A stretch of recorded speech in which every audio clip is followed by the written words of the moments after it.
दिवाळीच्या दिवशी सर्वत्र मोठ्या प्रमाणावर फटाके फोडून दिवाळी साजरी करण्यात येते. पण याच फटाक्याने दर्यापूर तहसील अंतर्गत येणाऱ्या शिवर गावातील शेतकऱ्यांची दिवाळी दुःखाचा डोंगर देऊन गेली आहे. येथील अल्पभूधारक शेतकरी अशोक धुमाळे हे 12 नोव्हेंबर 2023 रोजी दिवाळीच्या दिवशी कुटुंबासह जेवण करून झोपले असताना रात्री 12च्या सुमारास त्यांच्या गुरांच्या गोठ्याला अचानक आग लागली. याची माहिती मिळताच कुटुंब व शेजाऱ्यांनी आग विझविण्याचा प्रयत्न केला, पण या आगीचा प्रवाह मोठा असल्याने या आगीत गुरांचा गोठा, कुटार, शेतीची अवजारे, साहित्य जळून खाक झाले आहे. तसेच या गोठ्यात बांधलेला एक बैल जळून सुद्धा मृत्युमुखी पडला आहे. फटाक्याचा विस्तव पडल्याने ही आग लागली असे दिसून आले आहे. अचानक लागलेल्या या आगीमुळे या शेतकऱ्यांचे जवळपास 1 लाख रुपयांचे नुकसान झाले असून आधी शेती करण्यासाठी घेतलेले व्याजाचे पैसे अंगावर असून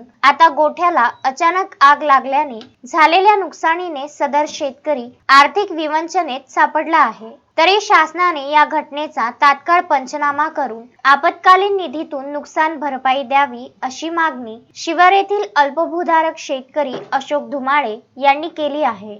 गजानन देशमुख, विदर्भ न्यूज, दर्यापूर.